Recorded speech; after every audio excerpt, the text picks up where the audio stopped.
Welcome to Lost Wilderness. Before we begin, take a moment to subscribe.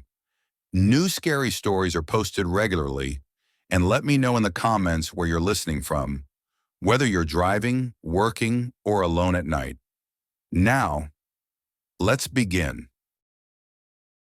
I chose the spot on purpose, not because it was pretty, though it was, in a cold, untouched way, but because it was empty. The kind of place that doesn't show up when you type camping near me into your phone. No reviews, no geotags, no couples taking tripod photos in matching jackets. Just wilderness. I'd been collecting these places for years. Old Forest Service pullouts, decommissioned logging spurs, faded paper maps with hand-scribbled notes. When life got loud, work, bills, city noise, I would point my car toward the tree line and drive until the world stopped feeling like it was watching me. That weekend, the air had a bite to it. It was late enough in the season that the nights would drop hard, but not so late that the snow had started to lock roads shut. The sky was bright and clean, the kind of blue that makes you believe nothing bad could happen. I drove north for hours, following a highway that thinned into a two-lane road, and then a narrower one, and then a dirt track that looked like it hadn't been used in months. Branches brushed the sides of my car. The radio lost signal. My phone turned into a useless brick. At a fork in the road, an old sign leaned sideways in the weeds. No services beyond this point. Below it, someone had carved into the wood with something sharp. Turn back. I laughed under my breath, because that's what you do when you want to feel in control. I turned right anyway. The road climbed into higher forest, taller pines, thicker undergrowth. The sunlight filtered into long, pale beams.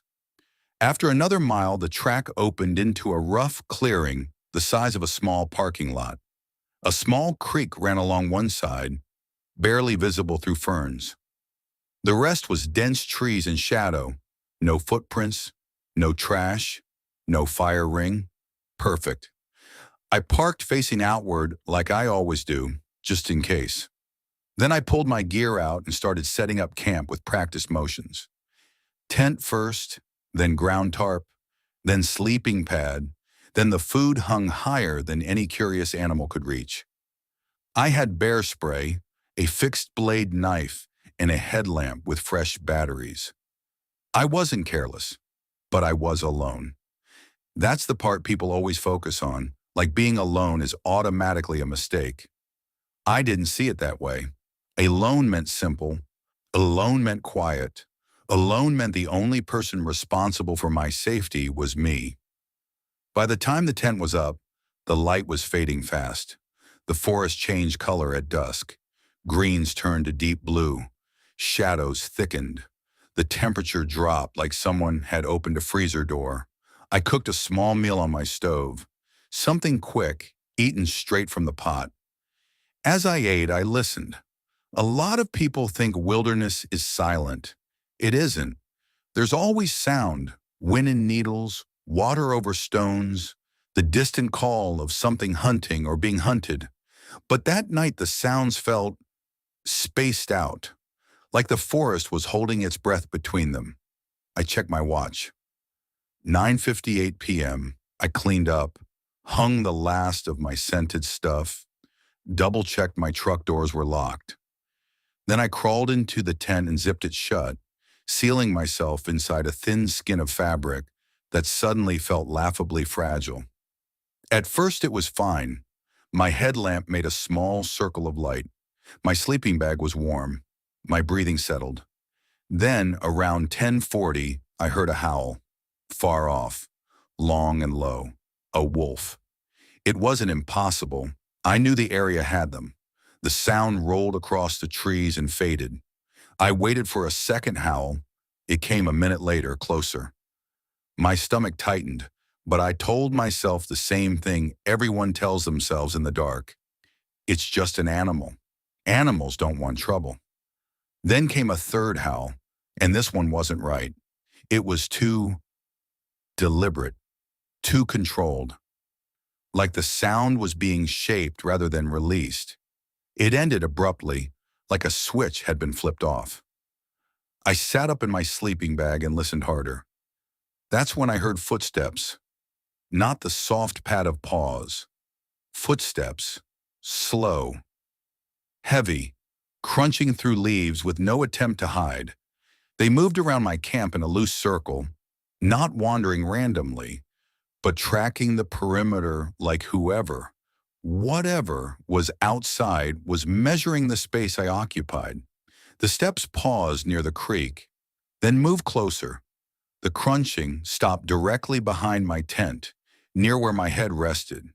And in the silence, I heard something else. Breathing, deep and wet, as if air was being dragged through something heavy and damaged. I held my breath. The breathing continued anyway, steady and patient. Then right outside the fabric, something scraped lightly along the tent wall. Not a branch, not wind. A slow drag, like claws testing the material. 3 lines, one after the other. And then a voice, low, broken, not loud enough to be spoken for me to hear clearly, but loud enough to not be a growl. It sounded like a word trying to become human. I didn't move. I didn't blink. I didn't even swallow. Because whatever was outside my tent wasn't just passing through. It had found me, and it was deciding what to do next. Time stops being normal when you're scared.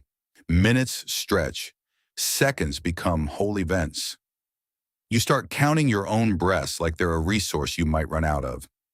Outside my tent, the breathing shifted, moving from the back corner toward the side entrance. The footsteps were so close I could feel the vibration of weight pressing into the ground. I wrapped my fingers around the bear spray canister so tightly my hands started to cramp. The safety tab felt like a tiny piece of plastic between me and something I couldn't name. The scraping came again. 3 slow drags, higher this time, as if whatever was doing it had stood taller. Then silence. I waited for the sound of it moving away, but nothing changed. The forest didn't resume its normal rhythm. Even the creek seemed quieter, like the water had lowered its voice. And then I heard a sniff. Not the quick, curious sniff of a dog catching a scent. This was slow, inhaling, drawing in the air around my tent like it was tasting it. My skin prickled. The sniffing moved along the tent seam, toward the zipper. I swallowed, and the sound of it felt embarrassingly loud. Immediately, the breathing outside stopped. A pause, then, right next to my head, I heard something like a soft chuff. Amused almost. The tent wall bowed inward slightly as if something had leaned against it. Not bumped, leaned, testing, feeling how much resistance it had. My heart hammered so hard I felt it in my throat. I forced myself to stay still, to not give it the satisfaction of knowing it had me. Then the tent wall pressed inward again, harder. I heard the fabric fibers strain. I raised the bear spray, aiming at the zipper like I'd seen in every safety video. If it came in, I would empty the can straight into its face. I pictured myself doing it, imagined the satisfaction of watching it recoil. But I couldn't stop thinking about one thing. Bear spray works on bears because bears have bear-shaped faces. What if this thing didn't? The pressure against the tent released suddenly. A soft rustle. Then footsteps moved away, circling again, farther this time. Relief washed over me, brief and hot, until I realized what the footsteps were doing. They weren't leaving. They were positioning, like it was choosing where it wanted to be when I finally broke and looked. I tried to control my breathing, in through the nose, out through the mouth, slow, quiet. Then my headlamp flickered, not off, just dimmed, then brightened again. The battery was new, fresh. That shouldn't have happened. The light flickered a second time, and when it brightened, the entire tent seemed darker, like the world outside had thickened. That's when a shadow crossed the thin fabric. Tall, way too tall. It moved past the sidewall slowly, and in that moment I realized something that made my mouth go dry. It was upright. Its shadow had shoulders, arms, a head that sat too high above the ground for anything that moved on four legs. The shadow paused near the zipper, then leaned forward. A shape pressed close, and for a second the fabric outlined details I didn't want to understand. A long muzzle, or maybe a face stretched into something like one, and a crown of something jagged at the top like ears that didn't sit right. Then, through the tent wall, I saw it. Its eyes. Not with my eyes, not directly, but as two bright points that caught the faint light and threw it back. A reflection, like a predator's shine. Except these weren't the wide animal eyes of a wolf. They were narrower, focused, intelligent. They shifted slightly as if it was watching me move inside the tent, tracking the exact position of my head, my hands, my breath. I felt something inside me break. I couldn't help it. I whispered, barely audible. Go away. Immediately, the breathing returned, louder now, excited. A low growl started deep and rose upward, and in the middle of it I heard something that wasn't a growl at all. A syllable, a human attempt. It sounded like it was trying to say my word back to me. The tent zipper rattled, not pulled. Rattled, like fingers tapping it. I lifted the bear spray higher, my whole body trembling now. My mind raced through options.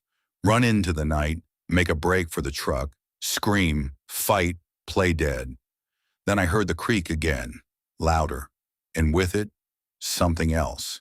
A second set of footsteps, smaller, faster, moving through brush.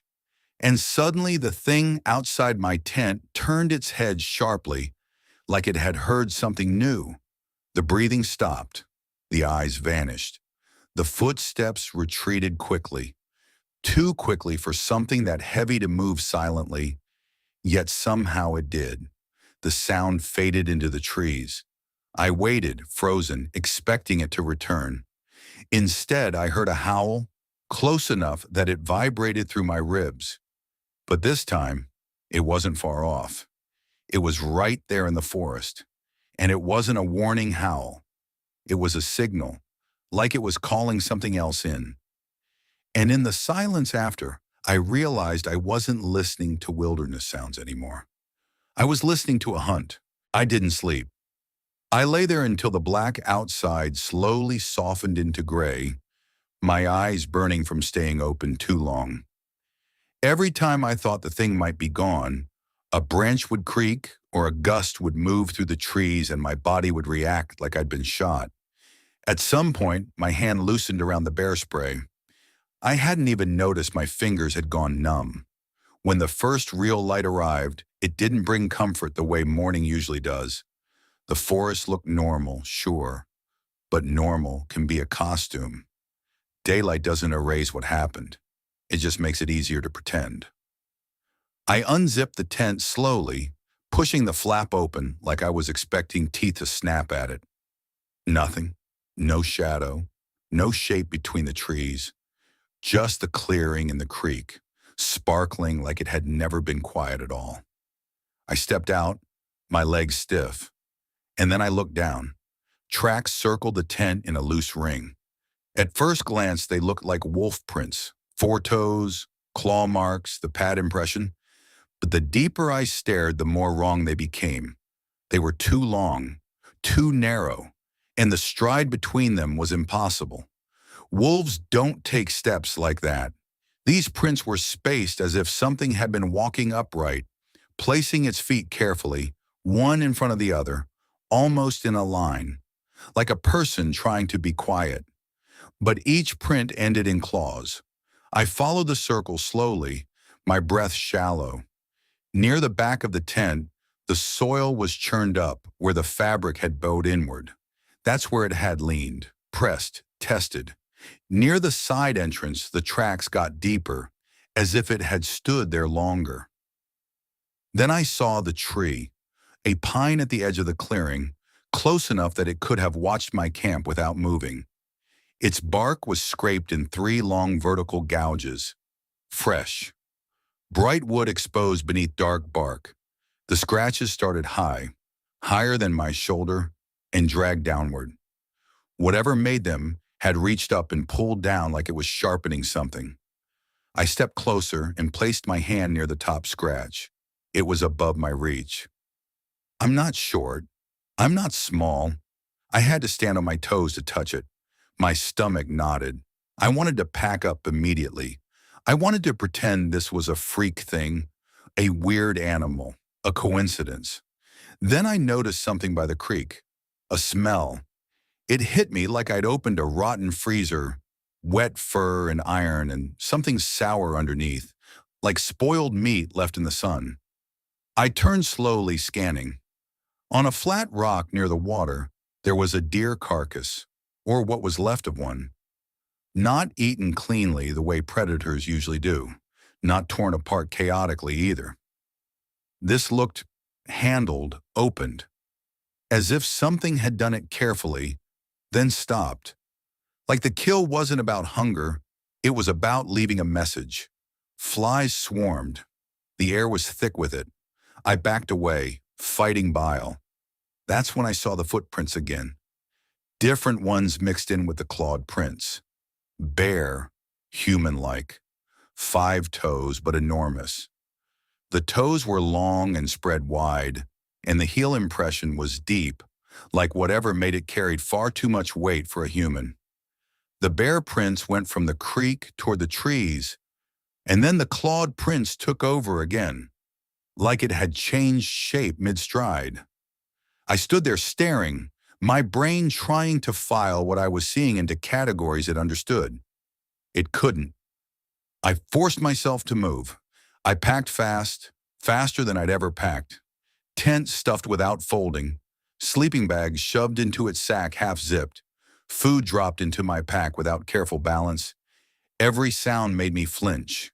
A bird's wings, a squirrel, the creek. I shouldered my pack and started hiking back toward the truck. Halfway across the clearing, my boot caught on something in the grass. I looked down and froze. A piece of fabric. Not mine. Dark cloth, torn, damp, like it had been rained on and dragged. And attached to it, just barely, was something hard. I picked it up carefully with 2 fingers. A button. Old metal. The kind you'd see on a jacket. On the back, faint letters were stamped into it. I wiped dirt away and squinted. Ranger Service. My mouth went dry because I hadn't seen any ranger stations. No signs, no trailheads. Nothing that suggested anyone should have been out here. I held the button in my palm, suddenly aware of how quiet it had become again. The birds had stopped. The creek still ran, but it sounded far away. And then, from somewhere deeper in the trees, I heard a low, throaty sound. Not a howl, not a growl, a laugh. It wasn't human, but it had the rhythm of one, a sound of amusement, like something had watched me discover its little clue. Like it wanted me to know I wasn't the first person it had found out here. I started walking faster. The forest ahead looked the same as it always did. Trees, shadow, brush. But now it felt like a hallway, a corridor I had to pass through. And whatever was out there wasn't following behind me in a rush. It didn't need to. It was letting me leave, letting me think I could. Because the truth was, I hadn't escaped anything yet. I'd only stepped into the part where it decided to come with me. The hike back to my truck should have taken 20 minutes. I'd walked in the day before without even thinking about it. The trail, if you could call it that, was just a faint opening between trees, the ground packed down where tires had once passed. But on the way out, the forest felt rearranged. Not physically, not like trees had moved, but like my sense of direction had lost its anchor. Every time I looked up, the path ahead seemed less familiar.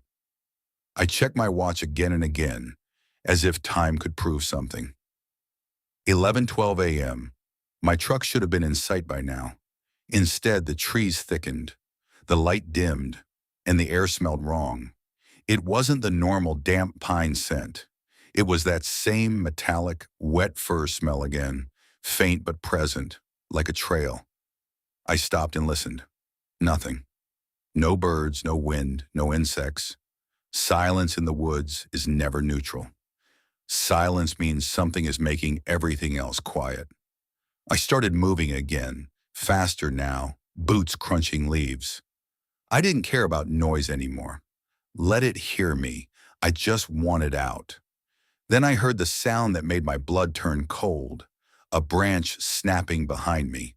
Not a small twig, a thick branch, heavy enough that whatever broke it didn't even slow down. I turned. Nothing in the trail behind me, just shadow and trunks. I kept walking.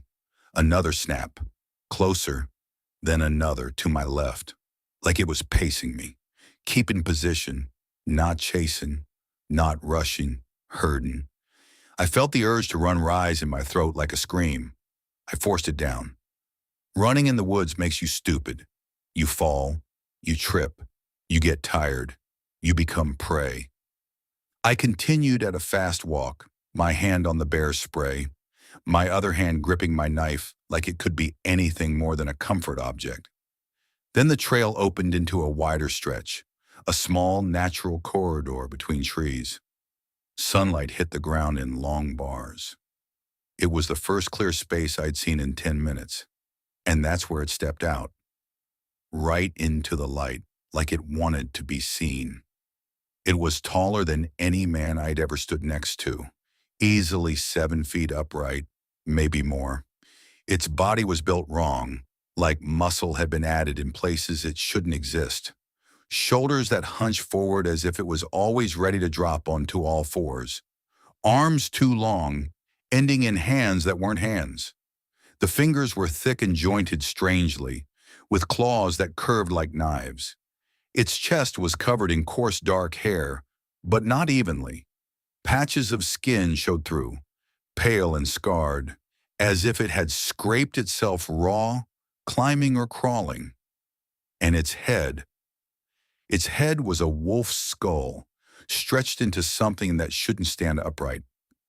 The muzzle was long, but the jaw hinged wider than any wolf I'd seen. Teeth crowded its mouth, layered and jagged like they didn't belong to the same animal. Its eyes were the worst part. They weren't wild. They weren't confused. They were calm, a predator's focus, but also recognition, like it knew what I was, like it had hunted my kind before and found the pattern. It stared at me for a full second, motionless. Then it smiled. Not in a human way, but in a way that suggested it understood the concept of smiling.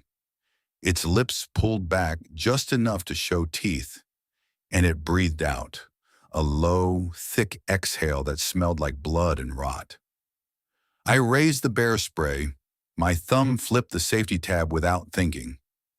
The creature tilted its head, slow and deliberate, like it was curious about the small canister in my hand. Then it took one step forward. The ground seemed to absorb the weight of it. The leaves didn't just crunch, they flattened. I aimed and sprayed. A long, continuous burst straight at its face. The orange mist hit it full on. For a fraction of a second, I felt triumph. Then the creature didn't react like it should have. It flinched, yes, just slightly, like it had been surprised by the sting. But it didn't stumble. It didn't retreat. It didn't scream. Instead, it shook its head once like a wet dog. And then it made a sound, half growl, half choking laugh, as if it found the experience irritating, not disabling. My canister was suddenly much lighter. I backed up, heart slamming. The creature stepped forward again, and this time it dropped. In one fluid motion, it folded down onto all fours. When it moved like that, it was faster than my eyes wanted to track. Its long arms became front legs, claws digging into dirt. Its back legs coiled like springs. And then it lunged, not at my throat, not at my chest, at my legs. It slammed into me low like a tackle, and I went down hard. The world tilted. Dirt filled my mouth. Pain exploded in my hip as I hit. I swung the knife instinctively, slashing downward. The blade scraped against something hard, bone or tooth, sparking pain through my hand. The creature snapped at my boot, jaws clamping down. It didn't bite through immediately. It chewed, testing, teeth grinding. I kicked wildly, trying to free myself. Its claws pinned my leg with surgical precision. 4 points of pressure that felt like nails hammered into muscle. I screamed, not from fear, but from pain so sharp it emptied my mind. The creature's head lifted, eyes locked on mine, breath steaming. And then it did something that made my blood turn to ice. It stood back up onto 2 legs while still holding me down with one hand, like it wanted me to understand it could choose either form, choose any advantage. It leaned close, its muzzle inches from my face. I could see strands of saliva stretching between its teeth. I could smell the inside of its mouth, hot, rancid, alive. And then in a voice that was not human but tried to shape human sound, it rasped a single word: alone. It wasn't a question. It was a statement, like it had been waiting for a person who was alone, like that was the rule. Then it lifted its other hand, claws raised, and for a split second, I thought it was going to end me right there. Instead, it slammed its claws into the ground beside my head, carving into dirt like it was marking territory, a warning, a promise. Then it released my leg. Not because it had to, because it wanted to. It backed away 2 steps, still staring, still smiling, and it howled loud enough to shake the air. The sound tore through the trees and echoed down the corridor of forests like a siren, a signal. And as the howl faded, I realized what it meant. It wasn't alone. Pain changes the way you think. It narrows your world down to one thing: survive the next second. When the creature released my leg, I scrambled backward on my elbows, dragging my weight through leaves and dirt. My boot was wet. My pant leg was torn. I didn't look at the wound.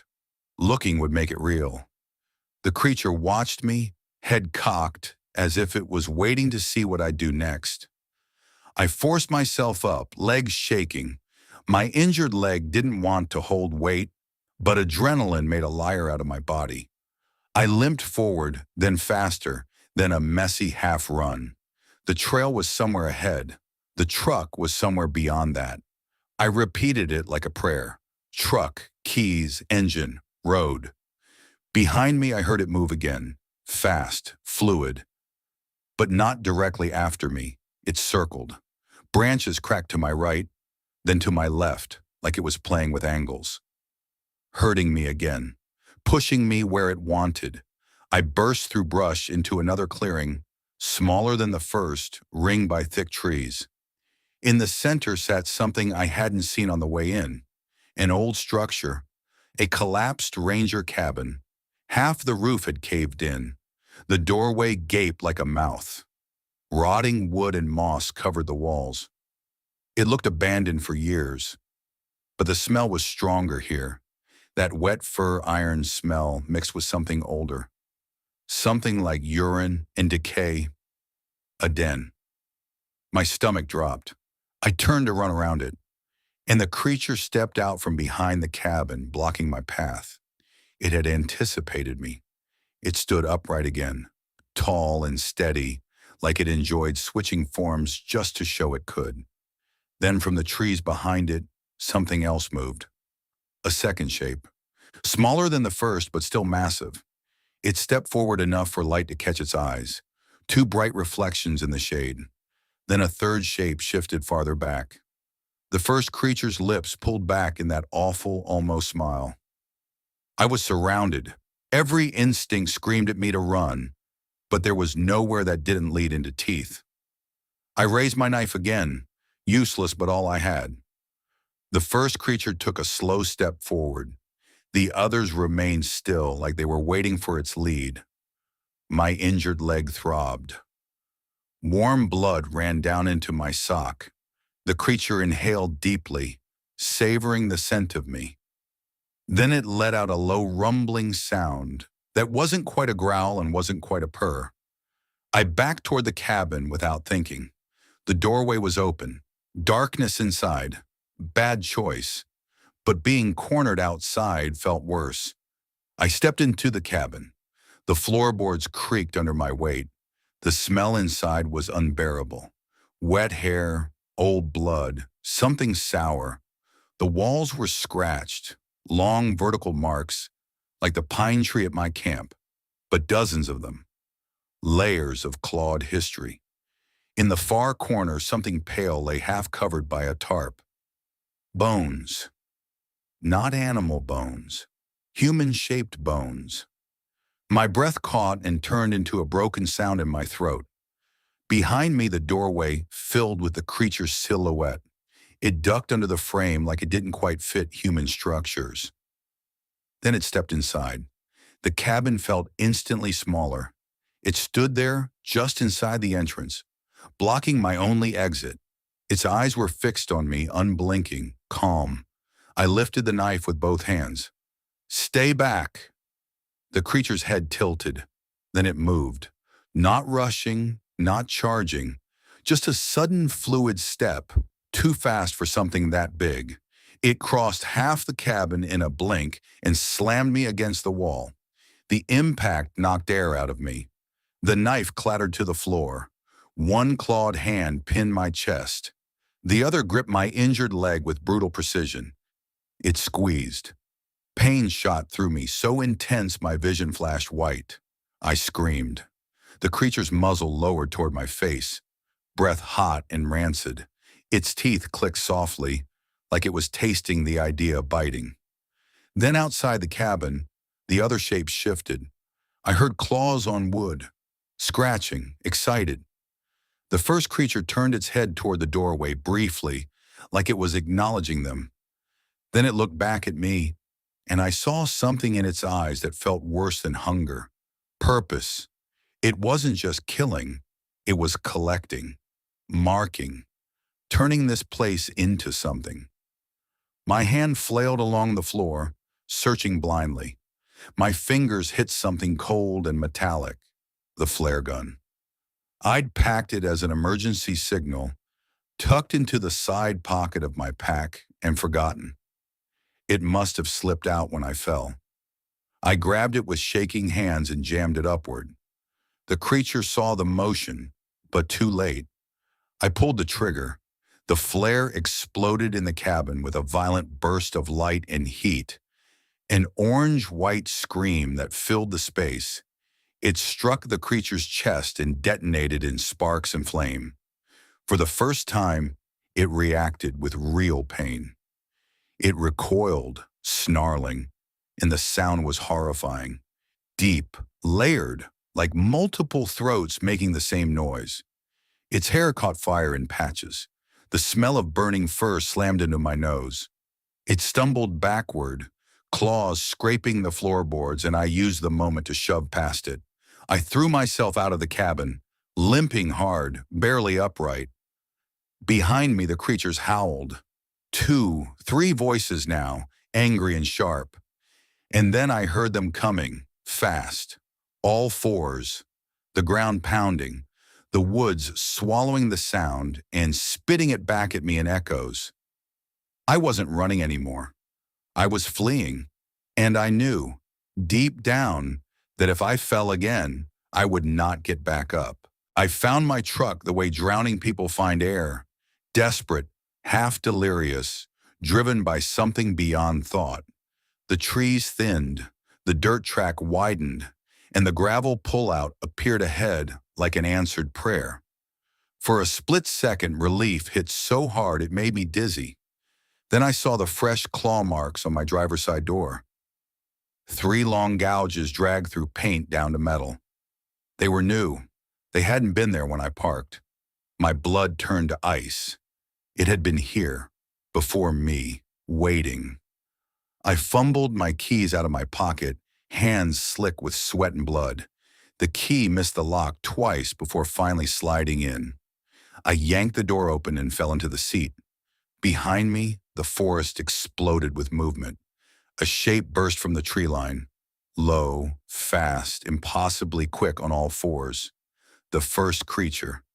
Smoke still clung to its fur in patches, but it didn't slow it down. If anything, it looked more enraged. I slammed the door and turned the key. The engine coughed once. My heart stopped. It coughed again, then started. The creature hit the side of the truck like a wrecking ball. The whole vehicle rocked. The window beside me spiderwebbed with cracks from the force of its clawed hand slamming into it. I threw the truck into reverse and stomped the gas. Gravel sprayed. The truck lurched backward, tires sliding. The creature kept pace. It ran alongside me for several yards, claws scraping the glass, muzzle open in a silent snarl. Then it lunged for the open bed, trying to climb. I swerved hard, nearly losing control. The creature's grip slipped, claws screeching against metal, and it tumbled away into the gravel. I spun the truck around, tires tearing at dirt, and aimed down the road. As I accelerated, I looked in the rearview mirror. That's when I saw them. Not just one. Two more shapes emerged at the tree line, standing upright like they were watching me leave on purpose. One was smaller, leaner, but still monstrous. The other was huge, broader in the shoulders, its silhouette almost bear-like. They didn't chase. They stood there calm, like the first creature had chased for sport. Like the others were there to make sure I understood something. I wasn't lucky. I was allowed. The dirt road shook the truck violently as I sped out. Branches whipped the windshield. My injured leg pulsed with every heartbeat. Warmth pooled in my boot. I kept driving. Miles passed. The forest finally began to thin. I hit a paved road. Cell service returned in a single bar. I called 911 with shaking hands and tried to speak, but my voice came out wrong. Thin, broken, too high. I told them I'd been attacked. I didn't tell them what. I couldn't. They met me near a small town at the edge of the forest. An ambulance, a sheriff's truck, a couple of volunteers. They asked what happened. They asked if it was a bear, a cougar, a wolf. I nodded to wolf because it was the closest lie to the truth that wouldn't get me laughed at. They cleaned my wound and wrapped it. The paramedic's eyes narrowed when he saw the bite pattern. He didn't say anything at first. Then he asked quietly, "Did it stand?" I stared at him. He looked away fast, like he'd said too much, like he already knew.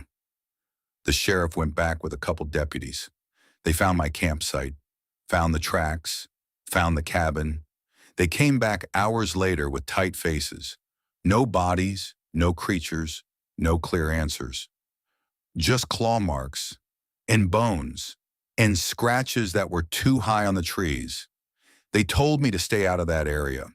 They told me it was dangerous wildlife territory. Then the sheriff leaned closer and lowered his voice. "People go missing out there," he said. "Not often, but enough. And the ones that come back don't come back right." I didn't ask what he meant, because I already knew. For weeks after, I couldn't sleep. Every time I closed my eyes, I saw those eyes staring through tent fabric. Calm, intelligent, patient.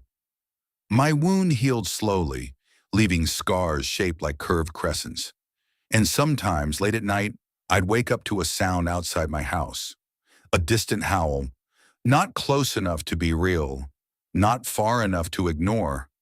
And the worst part was the rhythm of it, like it was practicing, like it remembered the shape of a human voice and wanted it back. I don't camp alone anymore. I don't camp at all, because out there, deep in the places that don't show up on maps, something stands up when it wants to. Something that knows what alone means. Something that doesn't just hunt you, it watches you leave, and it remembers the way you smell, Thank you for spending your time with Lost Wilderness. If you enjoy slow, immersive horror stories, subscribe so you don't miss the next one. Wherever you're listening from, have a safe night.